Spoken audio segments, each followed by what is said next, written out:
सबसे पावन राखी के त्योहार छे, ओइमे छुपल भाई बहन के प्यार छे।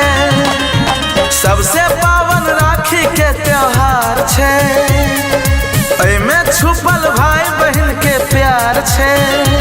मिठाई ललिए किन के जलेबिया ललिए किन के, मिठाई ललिए किन के जलेबिया ललिए किन के। राखी तो बंधात भैया पैसा दियो किन के, राखी तो बंधात भैया पैसा दियो किन के।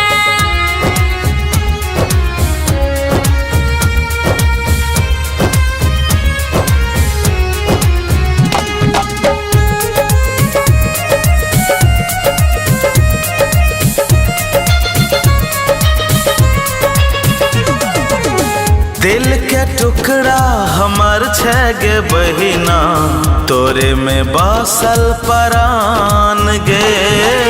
कहियो जरूरत हमर पड़तौ त कही है, रहिया नहीं ज्यादा परेशान गे।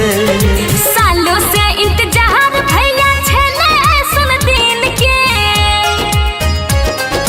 ए भैया सुनो ना, सालों से इंतजार भैया छेले ऐसन दिन के। राखी तो बंधात भैया पैसा दियो किन के, राखी तो बंधात भैया पैसा दियो किन के।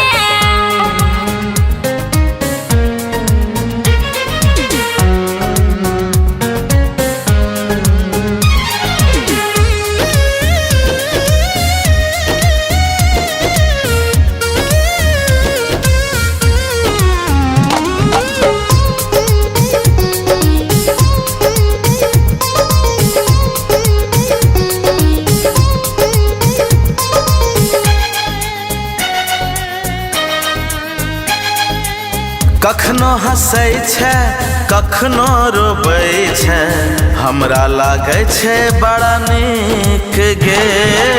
सन्नू न बल आई वादा करै छो, रक्षा करब परिवार सहित गे। कैस में यह जेब में ते भोज सलामू छीन के, कैस में यह जेब में ते भोज सलामू छीन के।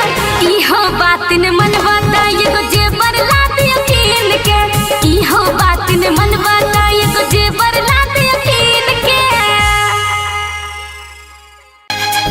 सबसे पावन राखी के त्योहार छे, ओइमे छुपल भाई बहन के प्यार छे।